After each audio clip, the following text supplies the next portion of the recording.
What's going on, everyone? Let me know if the audio is okay as usual. We're gonna get going into this pretty quick. Of course, as usual, my phone starts going off right when I go live. If you are ready to get going, I need you to type ready in that chat. I want to know where you're from, what you shoot with. I see a bunch of OGs in the chat already answering this question, or questions, I should say. What a weekend. I'm beat up. My voice is a little jacked up, but we're gonna go forward with this. I'm going to get rid of this and snap into this, and hopefully everything's all right. What's going on, everyone? Welcome to the Adorama event space. This is week 52. Does that look right? Is it supposed to, should I do that? 52 of the Ask Me Anythings every Monday. So this has been going on for a while.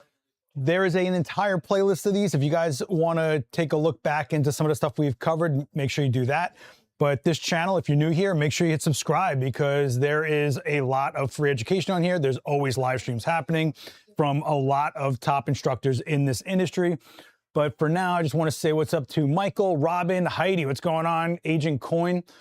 All right, so you're from California, Sony a6300. We've got some Canon shooters in here. Robin's shooting with a Z8 and a Z6 II. Interesting you say the Z8. I've got one right here. We're going to use it today for a little bit. We're also going to be using my ZR kit, because we are going to be talking about CFexpress Type B 4.0 that SanDisk has just put out. And I'm actually, you know, before I get into this, let me do the housekeeping here a little bit. What's going on, Sean? Let's go over really quickly what's happening here on this channel for the week and somewhat going forward. Oh no, what happened? No. Come on. Why? No? What happened here? What happened here? Hey, all right, I fixed it. Yay, me. Just so you know, there might be some technical stuff happening today, because I ripped a couple things apart to make what we're gonna do today happen. Getting a feed out of the ZR while we're doing this, while I got the laptop running, all sorts of stuff going on. So bear with me, and if there is a glitch, yell at me in that chat, okay? I bought a Z8 on your recommendation from a previous broadcast. I hope it was the right move for you. I don't know what I said to you, but hopefully you enjoy it, and hopefully you're getting what you want out of it, and hopefully the value for the price is there for you, okay? Again, I'm not here to tell you guys what to buy. I'm here to help you guys get information so you can make better decisions going forward. This is not a sales channel. This is not QVC. Very rarely will you see something sponsored here. So let me just get into what's going on the channel really quick.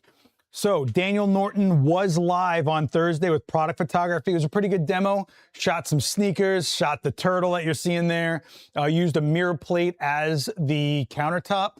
And we did a lot of stuff that I think you could use to make a living. If you got to do e-commerce, product photography, you got to do tabletop stuff for any client. He put a lot of knowledge into a quick hour there. And this is like the 10th time he's done this demo, right? So there's always something different going on, and always a different way to approach it. It's also collaborated to this channel. So while it was streamed to the main channel, Adorama TV, Daniel and Coffee with Creators, the podcast every Wednesday, is collaborated right here on Adorama Events, so you can catch it here as well. On tomorrow, Ian Spanier is going to be here. If you saw Ian Spanier on Coffee with Creators, he is a really well-known portrait photographer, mainly in the celebrity space, editorial, he's a lighting tech, I'll give you that. So he's going to walk you through understanding light, which is great, okay? My man uses the light meter. He's really going to break it down for you, and he is an actual working pro out there with some work you've probably seen. So you might want to plug in for that one. That is tomorrow, 5 p.m. Eastern. Then Wednesday, I got Jacqueline Tobin coming here. Jacqueline's awesome. She's also a writer for the blog here at Adorama, but she has been a photo editor and a director forever. She's been involved in many organizations in the photo industry and publications. She actually gave me a 2-page spread out of one of the images I shot here as a demo like a decade ago. So she's cool, super fun. She has a lot of energy. It's a lot of fun. Thursday, if you want to show up here to Adorama and you want to shoot, Omar Robles, who is an incredible photographer here in New York, does a lot of good street and dance photography in the street, is a dancer himself, but he's gonna be doing a photo walk. So you guys can sign up. Again, you must sign up, RSVP, don't just show up. They need to know how many people are coming. So make sure you go into the adorama.com/events page and going over to this event and RSVP for it if you're here in New York. That's at 3 o'clock on Thursday. Also on Thursday, if you guys get back from the walk, you want to crash here, go for it, because we're going to have Sergio Santiago here from Small Rig. So you remember that production cart that I built for you live? He's going to be going over that a way more deeper than I did, and he's literally from Small Rig. So any questions you have about Small Rig products, setups, things you want to see have happen with their brand or whatever, jump in that chat. He's going to walk you through a bunch of stuff, but basically this is like an introduction to kind of rigging up for filmmaking, basically, okay? Wednesday, lighting a narrative for cinematography. Andrew Trost. This guy was on Coffee with Creators. He's also filmed a lot of amazing stuff here at Adorama. If you remember New York Rhapsody, the short film that we put out, I think like right after COVID, he filmed all that. He was the camera operator on that. So he's awesome. Really love this guy's point of view. I love his energy, love his dedication and passion to the industry, and super, super talented cinematographer. It's unbelievable. Very psyched on that. And then Daniel Norton is back. He's gonna be shooting portraits with a point and shoot camera. There may be a Ricoh GR involved in this one. We're gonna hotwire this thing to get you guys a feed out of it. But mainly, it's just a fun demo. Like, come hang out. I like when Dan plays in the mud a little bit. It's super fun. And if you've been into point and shoots and you're someone that's not too serious, or if you're someone that's really serious and uses the point and shoot for fun on the side, this is a cool demo for you, I'm just saying. And then the one and only, the immortal Joe McNally is back in Adorama's house. He will be here on June 30th. He's gonna be doing portraits with an edge featuring photographer. What? Portraits with an edge featuring photographer. Let me take a picture of that and send it to someone who can totally correct the typo that's happening there. But basically, Joe's gonna come in here, shoot live, and dominate. Like, I love Joe. You know, you guys know I got a close relationship with Joe, and he's one of the best to do it and a living legend, and his energy is unmatched. It's like he's 15 when he starts shooting. It's unbelievable. Let me just send this really quickly to someone to fix that, because this is what happens when we're live, and this is why you guys tune in. When we're live, things happen, we mess up, and we go forward, right? All right, any questions about any of the stuff happening going so far? And if you guys can't be here in person, you know you can subscribe to this channel, hit the bell so you're notified when we go live. You can jump in the chat. I think the chat room is the biggest resource, because you can ask questions while we're live to instructors when you can't be here, as opposed to watching on the replay, which means you're gonna ask a question in that comment, and hopefully somebody answered it, right? I do my best to try to answer it for them, but I don't want to speak for any instructors. You know, it's their demo. Anyway, let's get into what we're doing today. Okay, so first of all, SanDisk has launched their 4.0 CFexpress Type B cards. This is insane, a 2 terabyte CFexpress Type B 4.0. What is up with 4.0? First of all, I want you guys to know this has been in my backpack forever, and I've unopened it. Not opened it, I haven't opened it. Let's talk English, shall we? If you notice, it says June 22nd on the back there, because they told me to hold on to this till that date, and then you'll be able to go and talk about it. Well, what are we at? June 15th. I guess they kicked it out a little earlier than expected, which is cool. SanDisk, a trusted name. But what is up with CFexpress B 4.0? Well, just so we're clear, right now, most of you are using 3.0, if not 2.0, okay? Just like with everything, it gets faster, gets more efficient, stuff like that. The thing about CFexpress Type B right now is that, at least to my knowledge, as of the time of streaming this video, and if you're watching this on Replay Gang, you know I love you, Replay Gang. I need you guys to get these channel going.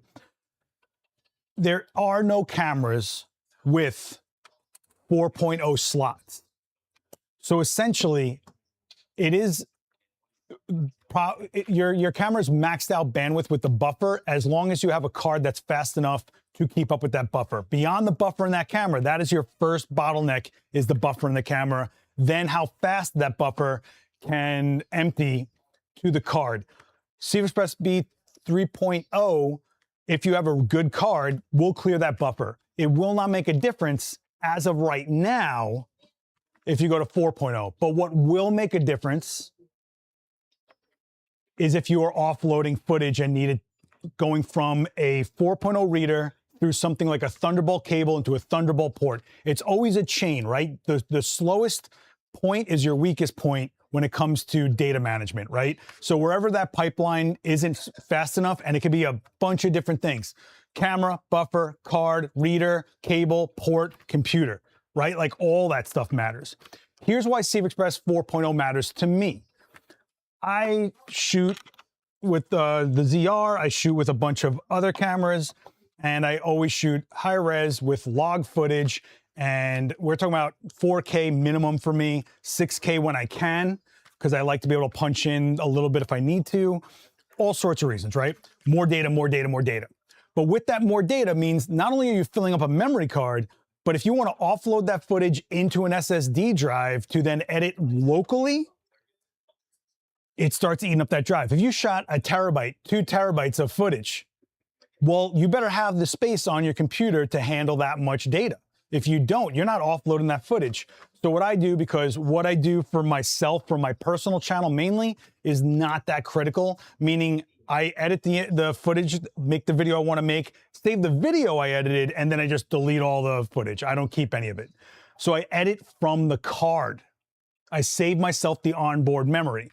So to be able to have the speed to edit, meaning it is going into my program, which I use DaVinci, and the rendering is good. It's not lagging, it's not skipping, it's not buffering, not all this stuff, right? Not getting to a point where I can't edit or watch it on playback, right? So all this stuff is critical, and the weakest point of entry for that could be reading off of a memory card. So if I'm using a slow card with a slow point of entry, meaning a slow reader and a slow type of port, like if I was using, I don't know, USB 3 or 2 or something like that, yeah, I'm asking for trouble. Are you guys with me? Is this boring? This chat is totally still. Freaks me out, guys. So for me, what I do is I film as much as I want. I don't have the headache of offloading it to an SSD that I don't have space, right? Like, how big is the drive on your computer? How much stuff do you already have saved? Could you even unload the card if you wanted to? And in times that it's critical, like you're handing it off to someone on a team and they've got to unload it. So there's a lot of people out there that shoot sports or something, and while they're in the field, they're running cards to a runner, like something like WWE, for example. Like, they have a lot of people shooting at once, and there's offloading cards, grabbing new cards, and someone's going through the shots so they can keep on moving with the production, you know? So this is kind of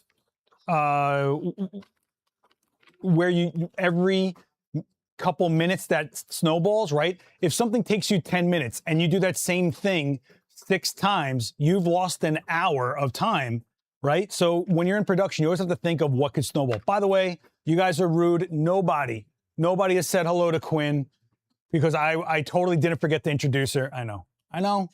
She is all beat up. She was out there celebrating the Knicks win like you wouldn't believe. She was on top of a school bus, the whole thing. I couldn't believe it. I can't believe they got her down, you know? So Tony's asking, do any of these card companies collaborate with camera brands to ensure compatibility? Yes. So actually, SanDisk does publish which cameras have been tested and certified by them and by the camera you're using. I think they told me something like they have over 300 cameras in-house that they tested through and run it through. So they're doing it in-house, and they're dealing with the camera companies. Just, you know, a lot of times people are quick to go, oh, my card failed or something didn't happen. Or one common thing that happens, that I found happens, is a card that hasn't been completely certified or cleared. Let's say you film a long take. Let's say you film for an hour and then you stop filming because of the length of the clip and the way the camera sets up the data. If the card wasn't certified, meaning it wasn't on the list from the manufacturer, the card, and the camera company, it might say that file got corrupted and not save it. It has totally happened out there. I've seen it in the field. And then what you might see is a firmware update. So there was I don't want to start mentioning brands, but there was a brand that was having an issue with this.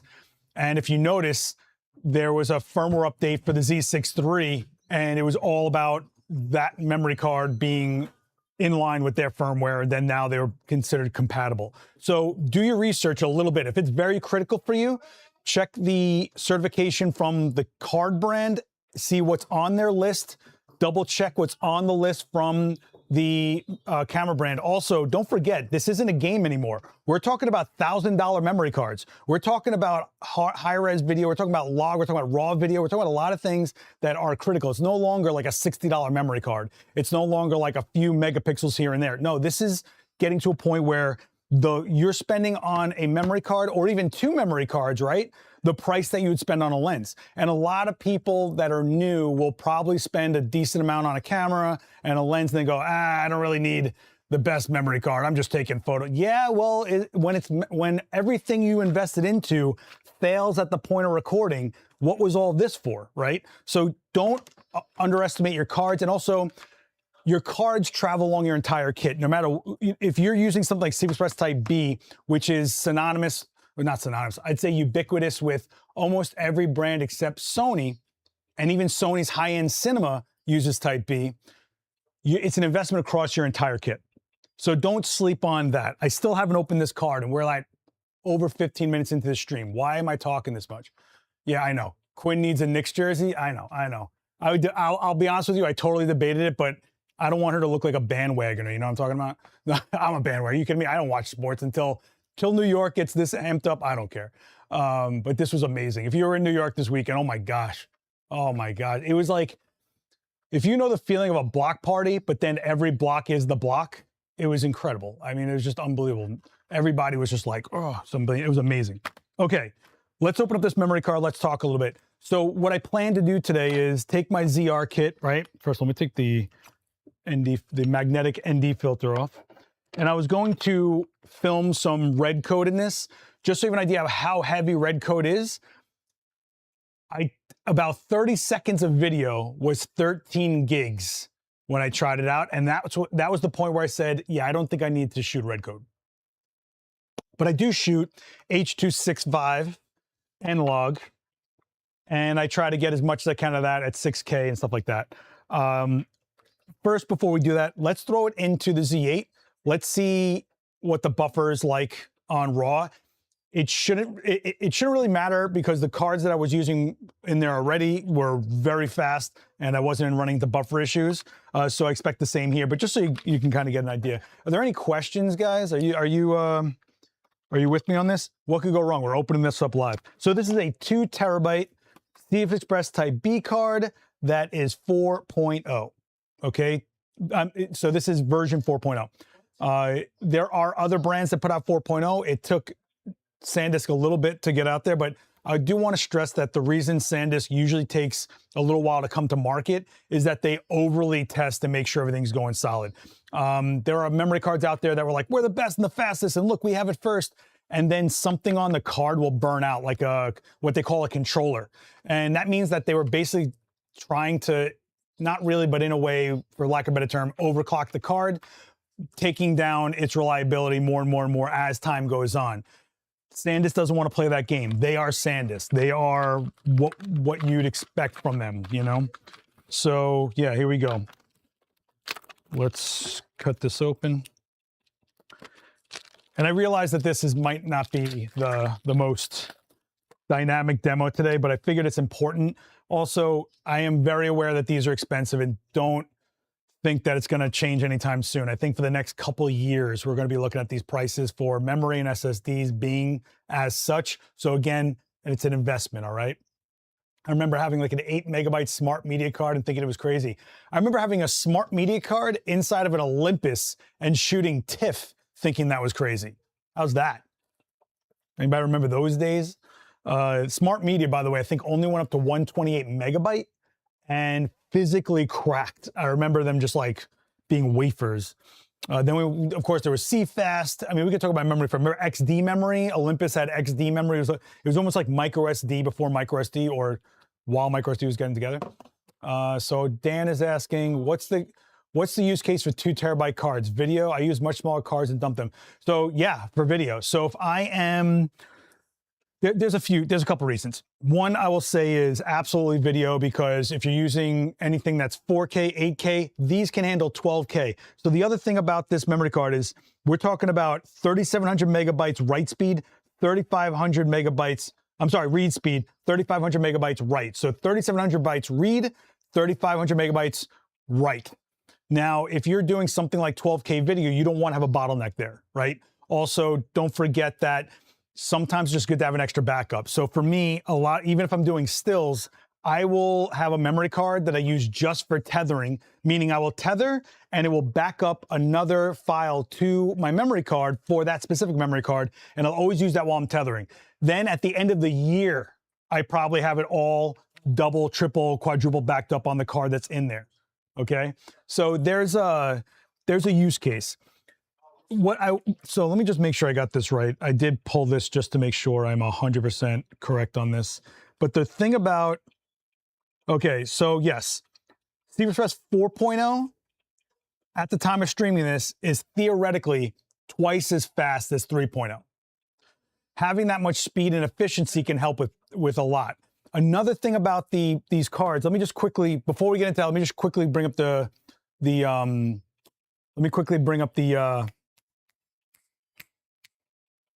not the specs, data sheets. I just want to quickly go over something, because there is one thing that they put up there that I thought was really interesting. Okay, so this is from SanDisk, all right? Push past limits of PCIe Gen 4. So PCIe is actually the slot, okay? We're on PCIe 3.0 in every camera right now. It will only be a matter of time before it is 4.0. And then they're saying for up to 12K resolution video, because you think about it, that's a lot of data compounding. 12K is a massive amount of data that's just running into your card that whole time, right? And that, I mean, we're only talking about maybe like Blackmagic doing the 12K right now. Incredible sustained. So sustained is a big part of this. Sustained write speed, not just the max, but how it can maintain. Because it's when it's the lack of consistency that will cause problems for you, okay? So we're looking at 3,100 megabytes. Prevent drop frames, right? So that can happen with video. Video performance. Look at this. We're talking about 10 tons of footage that's critical. You want to make sure that where it's being collected is solid as a rock. Here's the thing that I thought was very interesting. They have something called Smart Idle, and you'll see a trademark on it. So what they're basically saying is that the cards are intelligent to lower the power draw in the camera when they're not being used. This is great for one, obviously battery, but two, the card overheating, because there's a lot of cameras that don't overheat, but the card will. In a lot of situations, depending on what environment you're in, what heavy load you're putting on that card. So this is pretty cool. Is it exclusive to SanDisk? I don't know. I just know that they're absolutely calling it out. So I'm going to totally, I'm totally going to shout it out. The other thing is that they quote how durable, physically durable, meaning, what is this? Wikipedia, no. Drops, it can handle, it's resistant for drops up to 5 meters and bends, which means if you put it somewhere that isn't in a hard case, protective case, if something leans on it, if it gets dropped, if you're doing a remote camera setup and you drop that memory card a good distance, it still will be okay. There have been memory cards out there that I personally have had the casing crack and fall apart. I've had to send back to manufacturer to salvage. Sorry, they're like yelling in the store. To salvage the memory. Sorry, they're like right here yelling at me. Yeah, so then you got to go through data recovery and hope that it's okay, and then you're going through all this time and money and stuff like that. It's a nightmare. The other thing is you are backed up. SanDisk does have lifetime limited warranty. So if you do have an image, an issue, go reach out to them, okay? So this is SanDisk we're talking about. This is not some small company. This is basically where a lot of other memory cards get their chips, go into SanDisk. And I know I sound like rah, rah, rah, rah, rah. This is not sponsored by SanDisk. I'm just letting you guys know what's going on. So yeah. Deborah's saying, does a firmware update allow for the use of 4.0 cards? They're backwards compatible as is. So you're fine. Firmware update cannot make a 3.0 slot into a 4.0 slot, meaning the max speed you're at is the max speed you're at. The card is basically just becoming a future-proof item for you, or an addition to your kit. Okay, so as of right now, I know it's like a tough sell, like 4.0. You know, if you don't need it, you don't need it. That's totally fine as well. But at least it's here and you're ready to go forward with it. All right. Yeah, I know you can't hear anything in the store, but me physically hearing it on the right side of my face while I'm trying to like give you guys specs, it's a lot for me sometimes. So it's not a matter of you hearing it or not. All right. Oh, hey, Brad, how are you, buddy? I feel like I missed a bunch of you in this chat. Edgar, how are you? Vic, how are you? Deborah, always appreciate you. Okay. Yeah, so Marcus is right. Basically, the cameras you're holding right now were in development 3-4 years ago. So they were in spec for, one, what would be available, two, what would be cost effective for the part to be in the camera, meaning if you paid for 4.0 slots and it didn't do anything, and then you get a 4.0 card for those 4.0 slots, if it's not doing much, if you're only shooting 4K video or something like that, you're fine. But if you're doing something a little, 6K, 8K, a little bit more, you really want to be reliable. You can, obviously, there's cameras that are shooting 8K and 4K and 6K with 3.0 slots right now, but if you're not going to use it and you pay for that slot, what's the point, you know? So yeah, they were in development before these cards were going to hit market. So but now that the cards are in the market, we're probably going to see the next generation of cameras accepting a 4.0, okay? How often should you format memory cards? My rule of thumb is if I'm good to go, cleared with the card, if I'm starting over, if everything is clear from that card, it doesn't hurt to format. Especially camera format. There's different types of formatting. There's quick format. There's, I think they call it complete format. But then there's like low-level format. Actually, David Bergman has an amazing video about this on Ask David Bergman, his series on Adorama. Actually, can I put that link in the chat? That would be pretty good, right? David Bergman, memory cards. Let me see if it's in here. SD cards explain. Oh my God. Which one was it?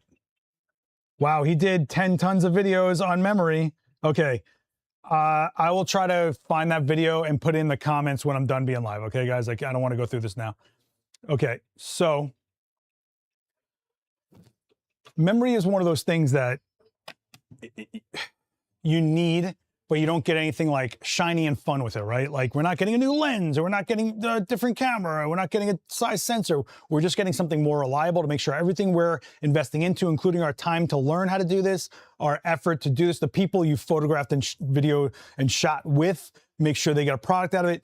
We're just ensuring. It's kind of like we're investing into an insurance policy that nothing happens with everything else, because everything you're doing on that set, the lights, the paper, the stands, your model, everything, the gaff tape on that ground, all boils down to saving onto that memory card, you know?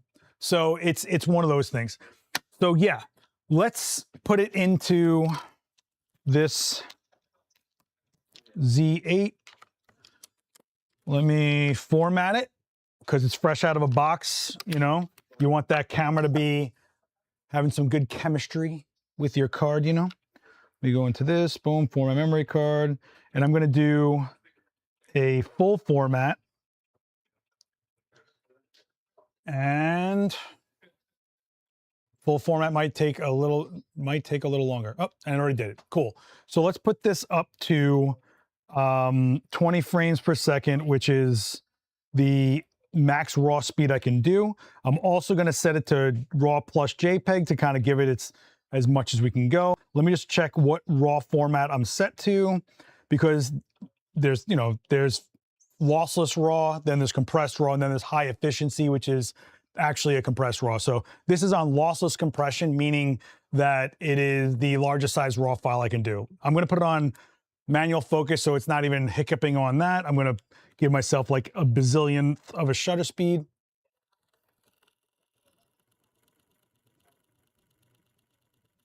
Isn't stopping. 20 frames a second, still going. Still going. Still going. Nope, it's still going, guys. I don't know what you would be shooting for this long at this frame rate with this resolution. It's not stopping at all, guys. Jeez. Okay, so we just shot, no way, no way. 6,000 frames? No way. What? And it's still clearing the buffer. It's still clearing the buffer to write to card. There's no way that was 6,000. That's just a file name, I'm sure. Let me just triple check here. Oh my gosh. No, that wasn't 6,000. Okay, so that was about 500 frames, and it still didn't stop.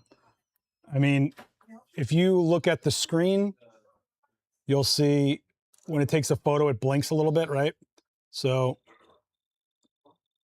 it's just not stopping, guys. Like, look at this. Nothing. I mean, all right. So this is too boring to watch, but you get the point, right? Like, I'm not even thinking about the memory card being an issue right now. And even though it seems to still have to clear the buffer in the camera to fill the card, I'm still able to shoot apparently, right? So I just go right back to shooting, right back to shooting, right back to shooting, right back to shooting, right back to shooting.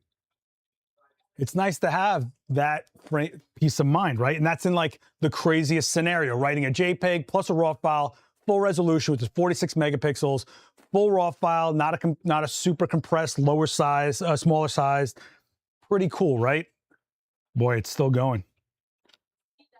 So we started at 6,400 and we're ending at 71. So a little, what is that, like 64 to 71, so it's 8. That's about 800 frames we just shot and not even sweating it. Kind of nuts, right? Let me, oh, hey, Tyler, how are you? I haven't seen you in this chat in a while, man. I hope you're well. You guys don't know Tyler. He does some really great sports photography. Glad you're in here. 200 millimeter men's Olympic track is about 20 seconds long, plus at the end is about 30 seconds of riding the shutter if you're positioned correctly. All right. So you're going to want to make sure you got a card that can keep up, right? But again, it's basically the camera's buffer that is maxed out already for a 3.0 slot that's in here. The card is just taking one less thing out of the equation, but I am not going to stand here and tell you that the card is going to be the factor in this situation, but it's a great card. And if I wanted to offload the data, if I had a 4.0 reader and a 4.0, which I do, I have a 4.0 reader here somewhere in this mess of stuff. With 4.0 reader, I don't know why I'm showing you a giant plastic bag, like, look what I got here. If you have a 4.0 reader that has a Thunderbolt port and a Thunderbolt cable going to a Thunderbolt port into the computer, you'll offload it that much faster, especially when you're doing something like what Tyler does, which I know you shoot to wire mainly, but if you're offloading cards in a situation, if you are doing something photojournalistic, if you're at a wedding, if you're doing something that is a lot of people shooting at once and you're handing cards, a faster memory card into a faster card reader with a faster cable into a faster port of a computer, meaning Thunderbolt, will save you time. And again, it could snowball. You got 5 people shooting. If each one of those cards takes you 10 minutes to unload, that's an hour of just unloading images before even working with them. And also, if you're like me and you film video and you want to edit from the card and not eat up your entire computer with this massive data, you know? All right, so this is my ZR. I want to get going on this. This is obviously a full frame Z series camera that will shoot red code, which is a lot of data. Like I said before, 30 seconds cost me 13 gigs when I tried it out. And I was like, I am not doing that. I do have my fancy snap batteries, right? Which, if you guys have followed me on Instagram or whatever, you guys know I really love these batteries. What I'm gonna do is I'm gonna put the camera on here and I'm gonna run some red code for a few minutes and see how fast it unloads and take a look at the size of that file. So let's take that memory card out of the Z8.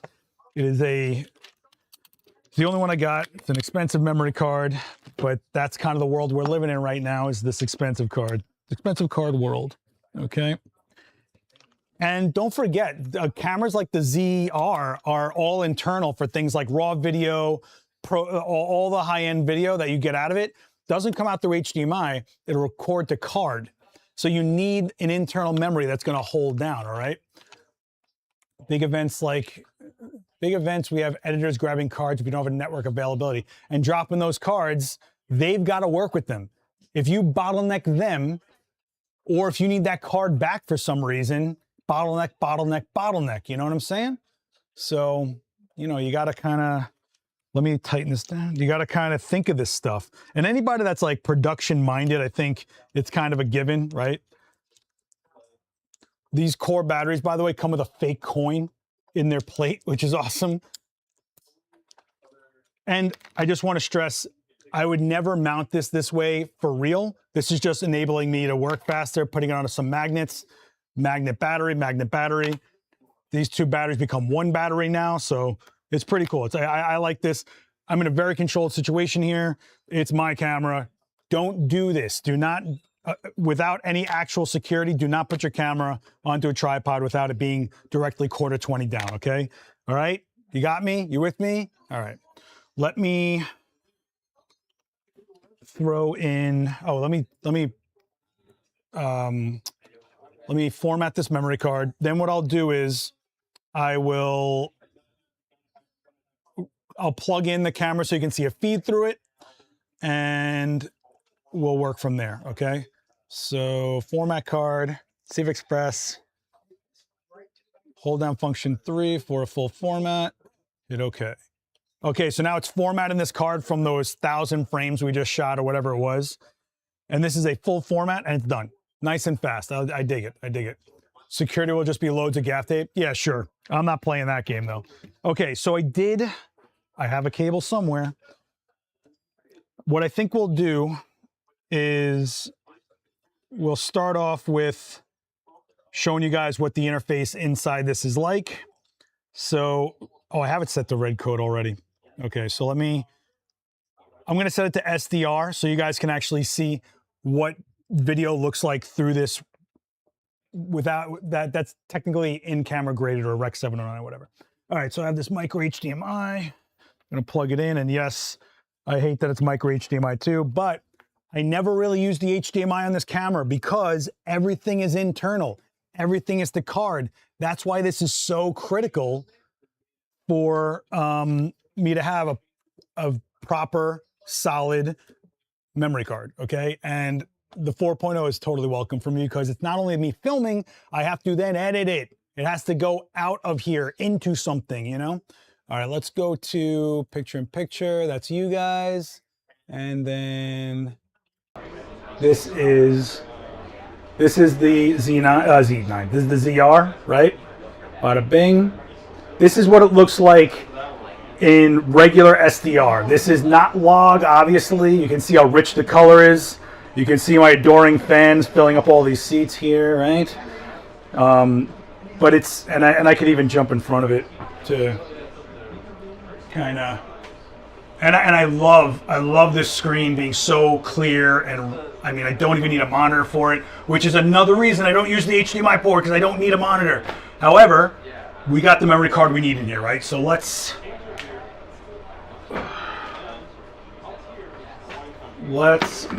do this. All right. So if I go into the my menu and I change this out to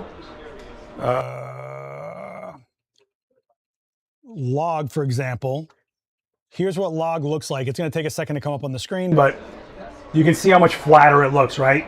We had all that rich color. This is log. This is 4K 60. If I go back into that menu and I go from log up to red code, watch how flat this gets. Crazy, crazy flat, right? Like this used to be a blue LED, right? Right? Let me go back to that, watch. If I go back to just regular SDR, look at that. That's, oh, sorry, it's gonna take a second. That's blue, right? Watch what happens when you put it on red code. You put it into red code, and it goes white because it's giving you the most average you can get, so you can then color grade in post, right? This is super, super flat, right? Now, I have it at 6K, 60 frames per second, red code. This should be an enormous amount of data. Let's let it run. If you notice, 2 terabytes, look at the top, look right here. 2 terabytes gets me 1 hour of video, an hour and 10 minutes, I think. Unless I'm recording and then it only has to do an hour at a time. Actually, I don't know. That'd be a good thing to check out. But so we're just going to let this run, right? And again, I can just jump in there. Right? So look how flat this is, right? Yeah, you're probably looking at my mouth on a delay of some kind. I can't imagine that I'm in sync with this. However, you know, this is just the ZR on red code. Right there, you can see 6K, 60 frames per second. And what's crazy is I told you that 30 seconds ate up 13 gigs. I mean, what are we looking at? About 25 gigs a minute? That's a lot of data, guys. And what's the point of buying camera features that you can't handle because you don't have the rest of the workflow? So, although I shouldn't talk because I basically shoot this whole thing, this camera, I use H.265 the whole time anyway, so, but I'm shooting for YouTube, what do I care? I'm in sync, really? This is in sync? No way. This is in sync with you guys. Oh, I guess it would, nah, because the audio is going into the switcher and then you're just looking at me on a feed. This is crazy. No way, wow, this must be processing quick. Wow. Oh. Man, can you believe this? Like, what we have for tools is amazing. This is a full frame pocket cinema camera that takes all the lenses I own. This is awesome. Not completely in sync. It's like, yeah, okay. That's what I figured. Think about what's going on here. It's going out of a camera into a switcher system, getting pushed out to some interweb somewhere, over to you guys. You're watching on your phone or your Apple TV or your laptop or your desktop, whatever. Think about all this, the processing that's going in through all this data, you know? My phone is going off like crazy, so I'm wondering if someone's trying to reach me here. Nope, it's fine. And if I get out of you can see the store, then it's gonna grab me. Then you see the store, then it's gonna grab me. If I hold up my fist, it'll show you what I'm holding. If I take it away, if I go like that, it should keep on my face. And then if I'm trying to show you guys something, it'll stay with me, and then it'll come back to my face. So this is pretty cool. The audio is basically doubled. Wait, you're hearing 2 audio tracks right now? You guys got to tell me this. Oh wait, I think you are. Oh my gosh, hang on. Why didn't someone tell me that there's 2 audio tracks going on here? Hang on, guys. You guys were listening to me on the Nikon shotgun mic. So now I should be out of sync. Wow, I didn't even think about that. This is a jerk right here. There we go. So now I shouldn't be in total sync right now, right? Because now you're listening to me on one mic, which is this mic, which is going to the switcher. You were listening to me before on the Nikon shotgun mic for the digital shoe. And we've been recording for about 3 minutes. So who knows how much data this is? The camera is not even warm, so, and I hope it wouldn't be at 3 minutes. Like, what are we doing? Maybe if we are on different devices, we're not seeing things the same way. All right, very slight. Okay, interesting. So that's pretty nice to see here. Anyway, let me see. You know what's funny is I can put this little Nanlite cookie light into the battery because it's got USB-C. Let me see if it changes anything. Let me see if you guys can see it. So now I'm being lit by this little Nanlite. It's so cute. I'll show you guys on that camera, but yeah, actually you guys can see it, right? All right, so we're putting this into this port on the battery. I turn it on and I got myself a little vloggy light. 1, 2, 3, little vloggy light. It's the little vloggy light that could. It's It's crazy how a 2 TB card is only an hour of video. I don't know, it might not be. If I stop this recording and start again, if it says an hour and 10 minutes, it's not that the card is the limit, it's that this red code might only record for an hour at a time. We're gonna find out when I stop hitting record, but I'm curious how much data I'm at right now. So we've been going for a little under 5 minutes. I'm gonna try to get 5 minutes of data out of this, okay? So if it was 13 gigs for every 30 seconds, that's roughly 25 gigs a minute. That means that we're at 125 gigs when I get to about 5 minutes of video, right? If you think about it. And we're talking about like ballpark numbers here, right? So, I mean, man, I got to tell you how much I love this screen on the ZR. It is so easy to just throw on something and film yourself and not need another recorder, you know, like we were doing forever. I remember when this came out, it was like, oh, the screen. I was like, when have I ever really cared about a screen so much? And now you're like, oh, this is amazing. Because not only is it big, but it's clear and it's crystal clear and I can see everything. And it's also working in P3 color space, which is what I'll probably be editing in when I'm on the computer editing. So this is pretty awesome. And for the price, again, I don't care what you guys buy. This is not sponsored. I physically bought this. This is my personal camera. I'm going to be using this camera for Comic-Con. I kind of want to make this, I want to make like crystally super bloggy. All right, let's cut this footage because we're at, I think the mark. No, look at that. So it stayed at 1 hour and 4 minutes. That means that the 2 TB on red code will only get you about an hour of footage. Kind of crazy. All right, let's see what happens when we try to offload this data. All right, so if I take this, nope, not that. If I take this away, nope, this, can't see what I'm doing anymore, guys. Where is it? There it is, okay. So now, let's take the memory card out. Let's see what offloading it'll be. I'm gonna take it off of here. This is one thing I don't like about the Nikon ZR is that the memory card is inside the battery chamber, so I have to like take off my plates to get to it. Okay, this card, not even warm. Interesting. This card's not even warm, guys. 4.0 CFexpress Type B 4.0 2 TB. Okay, I got this card reader and I have, let me see, I should have a Thunderbolt cable, you know. All right, so now we have a Thunderbolt, a 4.0 reader, Thunderbolt, a USB 4.0 port, which is comparable to Thunderbolt. The difference is Thunderbolt means a consistent speed. USB 4.0 can be variable speed. Okay, that's all that means.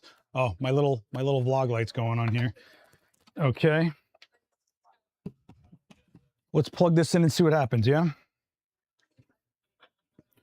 Let me see, I did make a folder for this so we can see how this goes.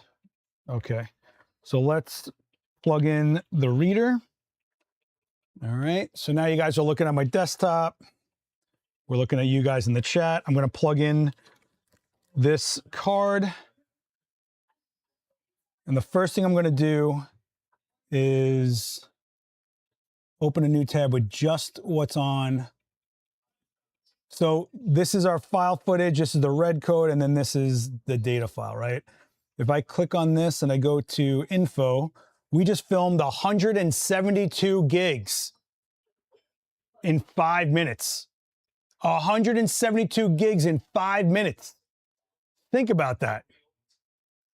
What size are your memory cards, right? So let's try to offload 172 gigs into my laptop. Do I even have enough memory for that? I have 182 gigs left. No, I have 1.2. No, what do I have left? I have 28 gigs left? Wait, how? What? I totally backed. Okay, this isn't gonna happen now. Hang on, guys. Let me just double check what's going on with my computer here because I totally emptied and backed up 30 gigs. Oh, no. Okay. I have to quickly I'll tell you what I'm going to do. I'm going to throw a folder onto this memory card that is eating up a lot of space, and then I'm going to unload, and I'll put it back when I'm done. Wow, that is nuts. Hang on, guys. This is nuts. Cannot believe that I did that. This is what happens when you're doing 16 things at once and you work freelance. Hang on a second. Can't believe I did this. Cannot believe I did this. Let me just see the size of this. Get info. Yeah, I have a 145 gig file here. Let me see if I can unload it onto this card and make some room really quick. Because I have technically I have a 2 terabyte SSD connected, right? Okay, so this is unloading 145 gigs in under a minute. Look at this. This is about a minute. Look at this, guys. This is happening right here. Look at this right here.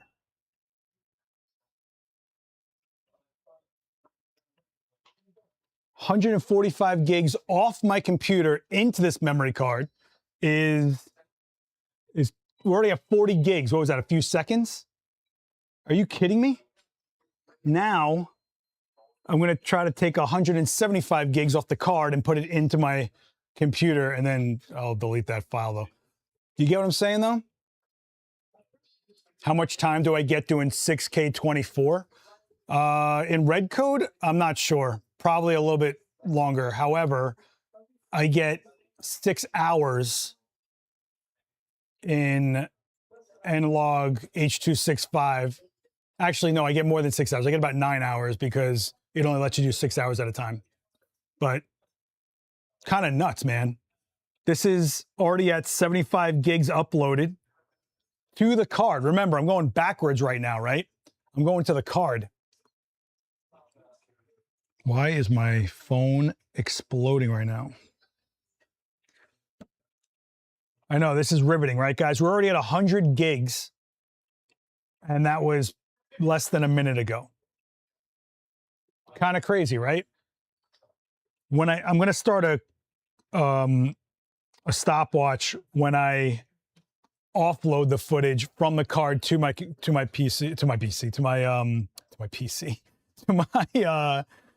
laptop. Where's the info on the snap battery? It's Core SWX. Core SWX. I'll try to put links down below after I'm done. All right, we're done. It's already on my memory card. Okay, so now if I go to here and I go to, what did I set this up to? CFexpress type B test. And I go to, I have all sorts of old data on here from stuff that I was going to do, but whatever. Let's do this. Okay, so now I'm going to take this ZR folder and drop it on here. Oh, I have to delete hold on, I got to delete the old folder first. Hang on, guys. It's just so annoying. Okay, so what I'm going to do is I'm going to delete the folder that I just copied onto that memory card, because essentially what I have is a portable SSD at the moment being 2 terabytes almost. All right, it might take longer to delete this than to, okay, cool. Now, let's do this. We're going to take this 175 gigs we just filmed in 5 minutes. We're offloading it, and it is taking less than a minute. There we go. We just dropped it, and it's already at 20 gigs. It's crazy, right? And this is a 4.0 workflow. We have Thunderbolt port, we have USB 4.0, we have a 4.0 card reader. We're good. The whole chain is that speed. We're almost at halfway done, and I just talked for. Oh, I didn't do the stopwatch like an idiot. Do I need to do a stopwatch? I'm doing too many things at once. You guys with me? I feel like this stream has been maybe too boring for you guys. I apologize. A little too many glitches going on today. I'm by myself. I can only test out so many things on my own. So I apologize if the double audio was too much. Now I got to watch this back and see what that double audio was about. I'm a jerk. And boom, 172 gigs. Done. Done. I'm even going to delete this off of here. And I'm going to do it again, and we're going to time it this time. Actually, let me, for real, empty trash, empty trash. Look how long it's going to take me to empty that trash. Okay, here we go. All right. Let's start the clock now. All right. So we just dropped it on there. Just dropping it takes 8 gigs. 8 gigs. Just dropping it. We're at almost a quarter of the way at 13 seconds. Now imagine what's going on in this time. There's a sporting event going on. The next person's up. They got to get set. You need somebody to shoot. Like, all this stuff's happening. The guys out there shooting weddings, whatever. You need to get moving because you got to get out of that spot, or there's some reason you can't be where you're at right now. Whatever it is, you're trying to get this edited and over to somebody super quick, right? We're at 43 seconds. This is 175 gigs, guys. Like, this is bananas. Oh, here we go. Last bit, last bit. There it is. 56 seconds for 175 gigs. Think about what's going to be going on. Imagine you're shooting medium format, right? Some of us shoot GFX 102, about 200 megabytes a shot, shooting all day. What do you think is going to happen when those cameras become 200 megapixel or something around there? 8K video, more frames. What happens when you start doing 8K 120 frame video? The amount of data cannot be understated, right? We can talk about compression and all this other stuff, but in the end, everything we're doing is boiling down to this file being saved somehow, and then being transferred somehow, and then being processed somehow, and then being delivered somehow. So I hope this was a little helpful for you guys. The CFexpress Type B 4.0 cards are here from SanDisk. Check out their compatibility lists and think about it. Think what you're really going to be doing, you know? So Mark is saying, I've shot the GFX 102 casually for a few events. Importing between 3 cameras is a headache time-wise.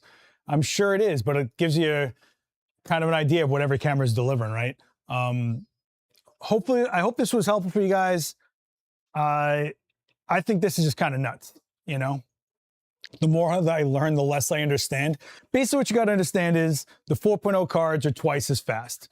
They also have a mode in them that does less power draw to allow for less overheating of the card. When you're not using it, it's not drawing power, right?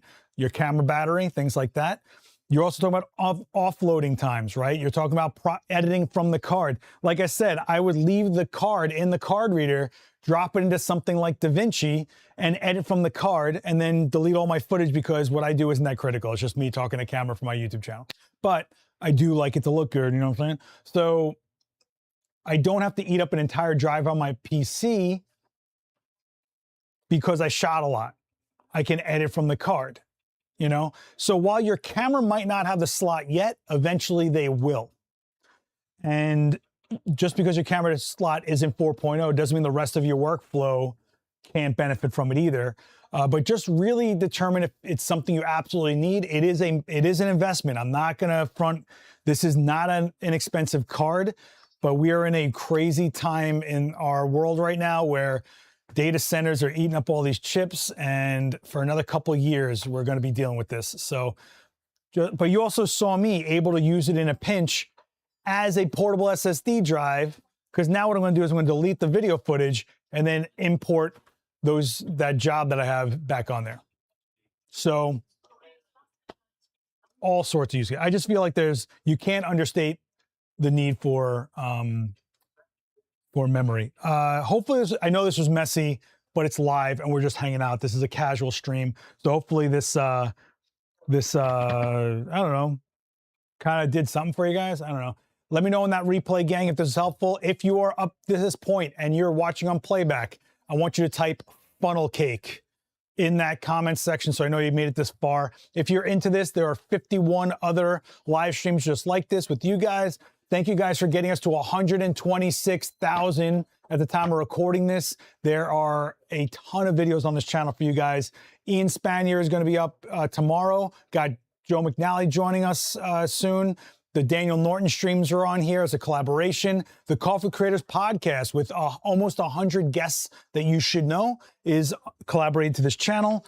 I am going to pack up all this junk and get some other things done. Guys, I hope you have a great rest of the week. You can follow me here, my own channel, my Instagram if you want to check out some of my work, and threads, whatever.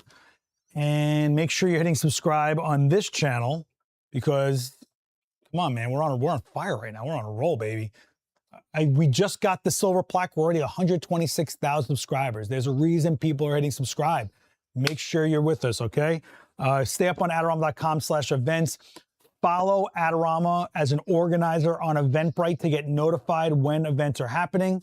I'll see you guys, I guess Wednesday with Jacqueline. Yeah, but tomorrow's a good one. Ian Spanier is going to be a good one, I promise. All right, guys, be good to each other, and I'll see you on the next one. Later. Peace.